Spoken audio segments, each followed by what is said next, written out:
बिस्मिल्लाहिर्रहमानिर्रहीम। अस्सलामुअलैकुम।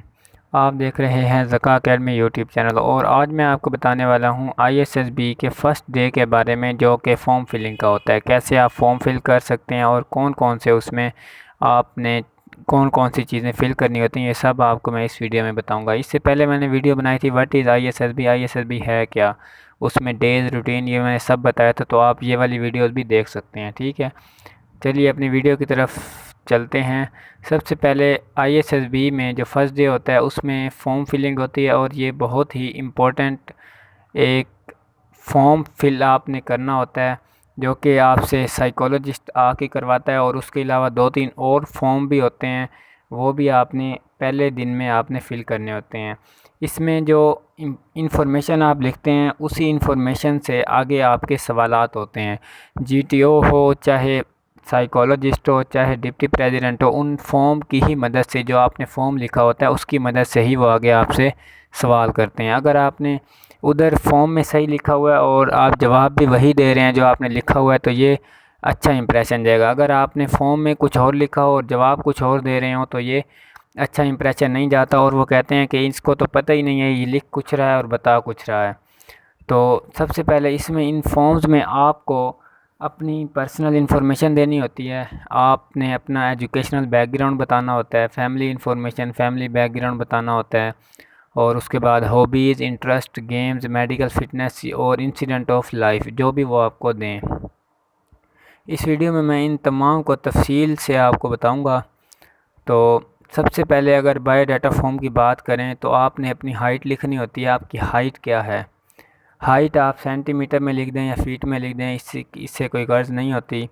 और उसके बाद बैच या आइडेंटिटी, जब आप उधर जाएं तो आपको एक आइडेंटिटी, आपका जो बैच होगा उसकी एक आइडेंटिटी होगी, जैसे कोई भी हो सकती है, PSOW। इसके बाद आपका चेस्ट नंबर, आइडेंटिटी जो होगी वो चेस्ट नंबर होगी आपकी। ठीक है, अब ये आपको वो ख़ुद बता देंगे, इधर आपको परेशान होने की ज़रूरत नहीं है। उसके बाद वेट आपको पता होना चाहिए अपना।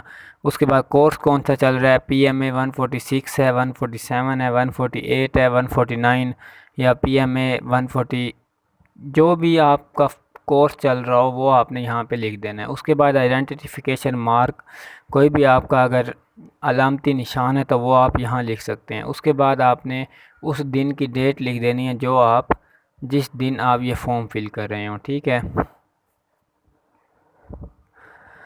उसके बाद आपने name in full capital letters, आपने अपना नेम लिख देना है। उसके बाद फादर का नेम कैपिटल लेटर्स में लिख देना है।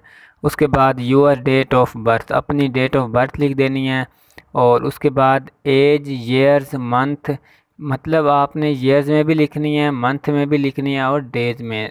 अगर किसी की बन रही 18 साल 9 माह 3 दिन, तो इस तरह से आपने लिखनी है। ठीक है, उसके बाद आपने अपना फादर ऑक्यूपेशन, फादर करते क्या हैं, एग्जैक्ट डेजिग्नेशन, उनका ओहदा क्या है या रैंक क्या है।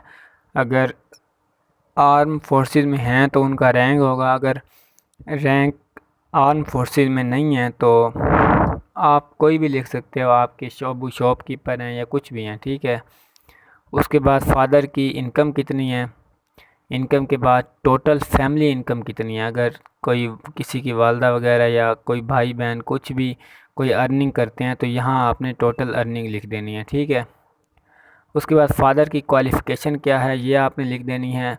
इलिटरेट हैं, अनपढ़ हैं या पढ़े लिखे हैं, जो भी हैं आपने यहाँ लिख देना है। मदर की क्वालिफ़िकेशन क्या है आपने यहाँ लिख देनी है। उसके बाद how many brother and sister including dad, आपके कितने बहन भाई हैं, अगर कोई वफ़ात पा चुके हैं उनके समेत आपने यहाँ पे लिखने हैं। उसके बाद योर पोजीशन इन ऑर्डर, आपकी पोजीशन क्या है ऑर्डर। ऑर्डर मतलब आप अपने बहन भाइयों में चौथे नंबर पर हैं, तीसरे नंबर पर हैं, कौन से नंबर पर हैं आप। उसके बाद ब्रदर्स ऑक्यूपेशन, अगर कोई भाई आपके काम करते हैं तो वो क्या काम करते हैं, स्टूडेंट हैं तो स्टूडेंट लिख देने हैं, कोई काम करते हैं तो वो आपने यहाँ लिख देना है। ठीक है, उसके बाद आपका रिलीजन क्या है, इस्लाम है या हिंदू हैं, क्या हैं वो आपने लिख देना है। सेक्ट सुन्नी है, शिया हैं, कुछ भी लिख देना है आपने, जो भी हैं। ठीक है, उसके बाद आपकी कास्ट कौन सी है और उसके बाद आपकी सब कास्ट कौन सी है आपने यहाँ लिख देना है। कास्ट मतलब कौम कौन सी है आपकी। ठीक है, उसके बाद मदर टंग, मदर टंग आपकी सराइकी है, उर्दू है, जो मादरी ज़ुबान है वो कौन सी है लिख देनी है आपने। आप मैरिड हैं या सिंगल हैं तो ऑफ कोर्स आर्म फोर्सेस में जब आप जाएं तो इसके लिए शर्त होती है सिंगल होने की, ठीक है। और उसके बाद if married years of marriage life, अगर मैरिड हैं तो ये लॉन्ग कोर्स के लिए नहीं होगा जो एफएससी के बाद अप्लाई करते हैं। अगर कोई शॉर्ट सर्विस में अप्लाई करना चाहे तो उसके लिए शायद ये हो, लेकिन आर्म फोर्सेस में जो एफएससी के बाद अप्लाई करते हैं उनके लिए ये नहीं है, ठीक है। और उसके बाद name of husband in case of female candidates, अगर फीमेल कैंडिडेट्स हैं तो उनके हस्बैंड का क्या नाम है आप उन्होंने ये लिखना है यहाँ पे। और उसके बाद ऑक्यूपेशन ऑफ वाइफ हस्बैंड, अगर किसी की हस्बैंड या वाइफ कोई काम करते हैं तो वो काम क्या है। नंबर ऑफ़ चिल्ड्रन, बच्चे कितने हैं। ये आपने ये उनके लिए जो मैरिड होंगे, ठीक है। बाकी जिनका सिंगल हैं वो एन नीचे लाइन लगा के ए लिख देंगे, ठीक है, N/A। उसके बाद या आप नन भी लिख सकते हैं। उसके बाद योर फेवरेट पर्सनैलिटी, आपकी फेवरेट पर्सनैलिटी कौन सी है यहाँ आपने लिख देना है। और एंड वाई, क्यों है फेवरेट पर्सनैलिटी वो, ठीक है, यहाँ आपने वो लिख देनी है। उसके बाद particular of all previous appearance at GHQ/ISSB selection board concealment of correct information are liable to disqualify you and may be declare as unfit for commission, अगर आप कोई गलत इन्फॉर्मेशन देंगे तो आप डिसक्वालीफाई भी हो सकते हैं, ठीक है। गलत इन्फॉर्मेशन कोई भी नहीं देनी। उसके बाद अगर कोई प्रीवियस कैंडिडेट्स ने अप्लाई किया हुआ है और दूसरी मरतबा ISSB दे रहे हैं तो उनका बैच या आइडेंटिटी नंबर क्या है, कोर्स क्या है, ठीक है, डेट लिख देनी है, रिज़ल्ट क्या आया था, पास हुए थे, नॉट रिकमेंड हुए थे, क्या हुए थे। और उसके बाद मेडिकल, अगर पास हुए थे तो मेडिकल फ़ाइनल हुआ होगा उनका, और जो भी हुआ होगा यहाँ आप उन्होंने लिख देना है, ठीक है। और उसके बाद एजुकेशन आ जाती है। Name of school and college attend, जो आपका नेम हो या स्कूल का या कॉलेज का जहाँ आपने एफएससी या मैट्रिक की होगी, आपने ये लिख देना है कौन से ईयर में मैट्रिक या एफएससी किया, इधर आपने वो लिख देना है। और उसके बाद ग्रेड, मार्क्स, कितने मार्क्स हासिल किए हैं, कितनी परसेंटेज हासिल की है, इस पोर्शन में आपने वो लिख देना है, ठीक है। उसके बाद स्कॉलरशिप या प्राइजेज़ भी आपको कोई मिले हैं या नहीं मिले हैं, आपने ये भी लिख देना है इधर। उसके बाद अदर सोशल एक्टिविटीज़ में आ जाती है स्कूल, कॉलेज या यूनिवर्सिटी के में कोई आपने ड्रामा या कोई स्पीक आपने की हो तो स्पीच आपने की हो तो ये आपने लिख देनी है। और उसके बाद यहाँ आपकी पोजीशन क्या थी, उसमें मेंबर थे, क्या थे, चेयरमैन थे, जो भी थे आपने यहाँ लिख देनी है, ठीक है। उसके बाद प्राइज़ वगैरह भी मिला था या नहीं तो ये आपने यहाँ पे लिख देनी है। और उसके बाद कौन से ईयर में आप उस स्कूल का या यूनिवर्सिटी का या उस जो भी आपकी वो आपने सोशल एक्टिविटीज़ की होंगी उनका हिस्सा रहे हैं तो ईयर आपने यहाँ पे लिख देना है। कितने साल से कितने साल तक, कितने मंथ से कितने मंथ तक रहे हैं, आपने यहाँ लिख देना है, ठीक है। उसके बाद गेम्स एंड स्पोर्ट्स में अगर आपने कोई आपके अंदर कोई एबिलिटीज़ हैं, आप क्रिकेट खेलते हैं और हायर लेवल पे खेलते हैं तो आपने यहाँ लिख देनी है। या स्कूल वगैरह में, कॉलेज वगैरह में खेली है तो उसका भी आपने यहाँ लिख देना है, ठीक है। जो टीम में आप खेले थे स्कूल, कॉलेज, यूनिवर्सिटी में तो उसमें उस आपने यहाँ पे लिख देना है। और आपकी पोजीशन क्या थी तो यहाँ पे आपने वो पोजीशन लिखनी है। आप एक खिलाड़ी थे या कैप्टन थे, जो भी थे आपने यहाँ पे लिख देनी है, ठीक है। और उसके बाद यहाँ नंबर ऑफ़ ईयर्स प्लेड, कितने साल आप खेले हैं यहाँ आपने वो लिख देनी है। और उसके बाद प्राइजेज़ या चैम्पियनशिप आपको मिली होगी तो अगर कोई मिली है तो आपने यहाँ पे वो भी लिख देनी है, ठीक है। अगर कोई नहीं मिली तो आपने ये नहीं करना कि आपने लिख ही देनी है हरगिज़, तो ये इंटरव्यू में पूछ सकते हैं और आपको बाद में मुश्किल हो सकती है। नहीं मिली तो नहीं मिली, आपने यहाँ N/A लिख देना है, ठीक है। उसके बाद did you ever live in hostel, अगर आप हॉस्टल में रहे हैं कभी तो और कितना अर्सा रहे हैं स्टडी के दौरान तो आपने यहाँ पे वो लिख देना है, ठीक है। If so how long between what ages, अगर रहे हैं तो कितना अर्सा रहे हैं, किस एज के दरमियान रहे हैं तो आपने यहाँ पे वो लिख देनी है, ठीक है। उसके बाद हैव यू ट्रैवल अब्रॉड, अगर आपने बाहर मुल्क का कोई कभी सफ़र किया है, अगर किया है तो आपने यहाँ लिख देनी है। और किस कंट्री में किया है तो वो भी आपने लिख देनी है। और किस वजह से किया है तो ये भी आपने लिख देनी है, ठीक है। और उसके बाद what type of friends do you like to have, ये लाइन बहुत इंपॉर्टेंट है, इसको आपने गौर से देखना है और इसका कोई ना कोई जवाब आप लेकर जाएं। किस किस्म के आपको दोस्त पसंद हैं, ठीक है, आपको सिंसियर दोस्त पसंद हैं या कुछ भी आप लिख सकते हैं यहाँ पे। उसके बाद यूअर इंटरेस्ट हॉबीज़, आपकी हॉबीज़ क्या हैं, इंटरेस्ट क्या हैं, आपने यहाँ लिख देनी है। क्रिकेट खेलते हैं या कुछ और हॉबी, कुछ भी हो सकती है, ठीक है, गार्डनिंग वगैरह कुछ भी। उसके बाद है where were you brought up, village or town, आप मतलब बड़े कहाँ हुए हैं, शहर में हुए हैं या देहात में या किस जगह बड़े हुए हैं, आपने ये लिख देना है। उसके बाद प्लेस ऑफ बर्थ, आप पैदा कहाँ हुए थे, और उसके बाद डिस्ट्रिक्ट लिख देना है, किस डिस्ट्रिक्ट में आप ज़िले में पैदा हुए थे, ठीक है। Have you been in an army military in an military institution your reason for living, आप कभी मिलिट्री इंस्टीट्यूशन में रहे हैं और कितना अरसा रहे हैं, रीज़न फॉर लिविंग, उन उसको उस इदारे को छोड़ने की वजह, अगर आप उसमें अब नहीं हैं तो उस ये आपने यहाँ पे लिख देनी है। अगर नहीं है तो N/A लिख देना है। उसके बाद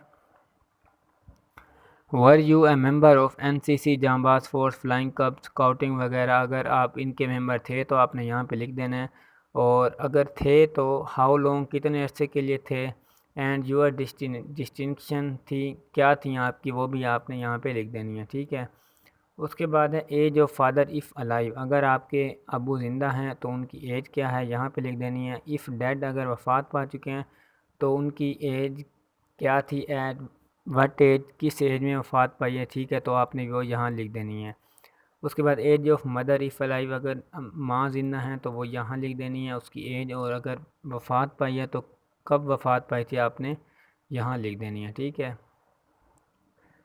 उसके बाद your age at father death, आपकी एज कितनी थी वालिद की वफ़ात के वक़्त, तो आपने यहाँ पे लिख देनी है। Your age at mother's death, mother की डेथ के वक़्त आपकी एज कितनी थी, आपने यहाँ लिख देनी है। उसके बाद कॉज ऑफ डेथ, फादर की डेथ की वजह क्या थी, नेचुरल थी या कुछ और थी, आपने यहाँ लिख देनी है। मदर की भी अगर है तो यहाँ पे लिख देनी है आपने, ठीक है। Did your father mother remarry, क्या आपके अब्बू या अम्मी ने दोबारा दूसरी शादी की है, तो अगर की है तो यहाँ पे आपने लिख देनी है, ठीक है। What was your age when father mother remarry, आपकी एज क्या थी जब आपके फादर या मदर ने दोबारा शादी की, तो यहाँ आपने वो लिख देनी है। Where you brought up by your own parents, क्या आपको आपके अपने ही वालदैन ने पाला है, तो आपने यहाँ पे लिख देना है। इफ़ नॉट, अगर नहीं, who did bring up you up and between what ages, और तो किसने आपकी परवरिश की है और कितनी एज के दरमियान की है, ठीक है, आपने यहाँ पे लिख देनी है। उसके बाद how much were you absent from school on account of illness, count periods exceeding 2 weeks, अगर आप 2 वीक से ज़्यादा स्कूल या कॉलेज या यूनिवर्सिटी से छुट्टी पर थे किसी बीमारी की वजह से, तो आपने यहाँ पे वो लिख देना है, ठीक है।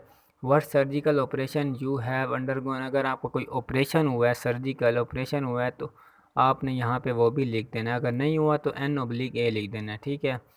Were you ever knocked out unconscious by A fault और एक्सीडेंट, अगर आपका कोई एक्सीडेंट हुआ हो या आप बेहोश हो गए हो, ठीक है, तो आपने यहाँ पे वो लिख देना है। Did you ever suffer from the following, अगर आप इन बीमारियों में से किसी भी एक बीमारी का शिकार हैं या आप थे, ठीक है, तो आपने यहाँ पे टिक कर देना है, ठीक है। वैसे ये मेडिकल वाला फॉर्म होता है, ये तकरीबन नॉर्मल बच्चा जो है इसको फिल नहीं करता, इस क्योंकि उसमें कोई भी बीमारियां नहीं होती, ठीक है, तो आपने यहाँ पे कुछ भी फिल नहीं करना अगर आपका कोई भी ऐसा मसला नहीं हुआ तो, ठीक है। उसके बाद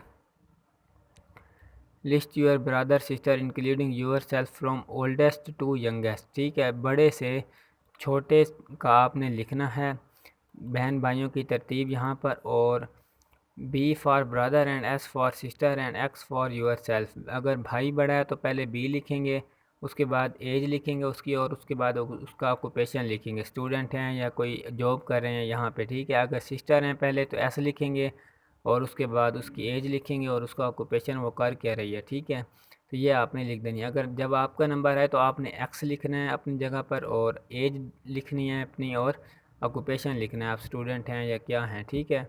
अनएम्प्लॉयड, अगर अनएम्प्लॉयड हैं तो उसका ईयर लिखना है, मंथ लिखना है, ठीक है, कितने साल से अनएम्प्लॉयड हैं। और give below particular of all civil job you have held, अगर आपने कोई भी सिविल जॉब की हो तो आप उसके बारे में भी लिख सकते हैं। आर्मी या अदर डिपार्टमेंट में आपने की है तो वो यहाँ आप लिख सकते हैं। Your appointment and exact job, आपकी अपॉइंटमेंट हुई थी या आपकी एग्जैक्ट अब भी जॉब क्या है वो यहाँ आप लिख सकते हैं। सैलरी लिख सकते हैं, ड्यूरेशन कब से कब तक आपने की या कर रहे हैं, ठीक है। और उसके बाद अगर आपने छोड़ दिया तो रीज़न उसकी छोड़ने की आप यहाँ पे लिख देंगे। उसके बाद serviceman, service in arm forces, अगर ये उनके लिए है जो सर्विसमैन हैं, आर्मी में सर्व कर रहे हैं, ठीक है। पर्टिकुलर सर्विस नंबर होता है उनका, टाइप ऑफ कमीशन होता है, किस किस्म का कमीशन है, डेट ऑफ कमीशन और date of enlist in ranks, ये उनके लिए हैं जो सर्विसमैन है, ठीक है। सर्विसमैन के अलावा ये उनके लिए नहीं है। उसके अलावा appointment held name of course, ये उनके लिए है, सर्विसमैन के लिए, ठीक है। इसको आपने छोड़ देना है। Military courses other than pre commission, military के दूसरे कोई कोर्स किए हुए हैं, ये उन्हीं के लिए जो सिपाही वगैरह या आर्म फोर्सेस में जॉब कर रहे हैं, ये आपने फिल नहीं करना, ठीक है। और उसके बाद have you been on active service, अगर आप एक्टिव सर्विस हैं, अभी भी सर्व कर रहे हैं, तो आपने लिख देना है इफ़ यस विच कैंपेन, किस में हैं आपने वो लिख देना है। आपका रैंक क्या है, डेकोरेशन एंड मेडल्स, अगर आप कोई मेडल वगैरह मिले हैं तो यहाँ आपने सब कुछ लिख देना है। उसके बाद ये बहुत इंपॉर्टेंट है, what career do you intend to adopt if not selected, अगर आप ISSB से रिजेक्ट हो जाते हैं, सिलेक्ट नहीं होते, तो आप कौन सा शोबा इख्तियार करेंगे एंड वाई, और क्यों उस शोबे को इख्तियार करेंगे, ये आपने लिख देना है, ठीक है। तो यहाँ ये आपने बहुत ही सोच समझ के लिखना है। और यहाँ आपने ये नहीं लिखना कि आई विल ट्राई अगेन, ये सख्त साइकोलॉजिस्ट मना करते हैं इस चीज़ से कि आपने ये बात नहीं लिखनी है। आपने यहाँ लिखना है, कोई भी आप टीचिंग करेंगे बाद में या कुछ भी करेंगे और क्यों करेंगे, तो यहाँ आपने वो लिख देना है, ठीक है। उसके बाद एक बहुत ही इम्पोर्टेंट एक पैराग्राफ आपसे लिखवाते हैं, वो ख़ुद ही पैराग्राफ देंगे और आपको वो कहेंगे आपका कोई अनफॉरगेटेबल मोमेंट लिखो, नाकाबिले, जो आपको ना भूले, ज़िंदगी में कभी ना भूला वो मोमेंट लिखो, थ्रिलिंग मोमेंट लिखो, सैड मोमेंट, हैप्पी मोमेंट या मेमोरेबल मोमेंट, या कोई भी वो आपका दे सकते हैं। आपने अपनी ज़िंदगी में जो आपको वो दें वो आपने यहाँ पे लिखना है। यहाँ आप उर्दू में भी लिख सकते हैं और इंग्लिश में भी लिख सकते हैं, ये आपको वो चॉइस देते हैं, ठीक है। तो ये बहुत ही इम्पोर्टेंट होता है। इसके अलावा अगर आप उर्दू में लिखना चाहें लिख सकते हैं, इंग्लिश में लिखना चाहें लिख सकते हैं, इसका आपकी सिलेक्शन पर कोई असर नहीं होता, ठीक है। ये आपकी सिर्फ साइकोलॉजिस्ट चेक कर रहे होते हैं। उसके बाद यहाँ पे आपने सिग्नेचर करने हैं कि मैंने जो इन्फॉर्मेशन दी है वो बिल्कुल करेक्ट है, और यहाँ आपने अपना एड्रेस लिख देना है, परमानेंट एड्रेस जो भी हो, ठीक है। उसके बाद कुछ और इम्पोर्टेंट चीज़ें हैं, जो हॉबीज़ वगैरह आपने लिखनी है, आपकी हॉबीज़ क्या है, आप गेम क्या खेलते हैं वो भी आपने लिख देना है। क्या आप स्मोकिंग करते हैं तो यस लिख देना है। कंप्यूटर चलाना आता है या नहीं आता, तो यहाँ पे आपने लिख देना है। और इसमें आपने घबराना नहीं है कि स्मोकिंग करते हैं तो इसका कोई रिजेक्शन पर असर होगा, इसका कोई भी असर नहीं होगा, ठीक है। उसके बाद कुछ इन्फॉर्मेशन होती है, एनी रिलेटिव्स जो आर्म फोर्सेस में हैं, अगर father mother sister brother uncle या कुछ और भी, तो वो आपको उनका रैंक लिखना होता है, डेस्टिनेशन लिखनी होती है, उनकी सर्विस यूनिट लिखनी होती है, ये आपसे इंटरव्यू के बारे में वो पूछ सकते हैं, ठीक है। और उसके बाद ये थी आज की हमारी वीडियो, यही कुछ जो है यही सब कुछ आपसे पहले दिन फिल करवाया जाता है। इसके अलावा अगर कोई और इन्फॉर्मेशन होगी तो वो सिर्फ़ और सिर्फ आपके बारे में होगी, ठीक है। इसके अलावा इंशाल्लाह और कोई इन्फॉर्मेशन नहीं पूछी जाती, आपसे बायोडाटा फॉर्म में फ़िल नहीं करवाई जाती। तो अगर आपको ये हमारी वीडियो पसंद आई हो तो हमारे चैनल ज़का अकेडमी को सब्सक्राइब करें, लाइक करें और ज़्यादा से ज़्यादा शेयर करें। Thank you.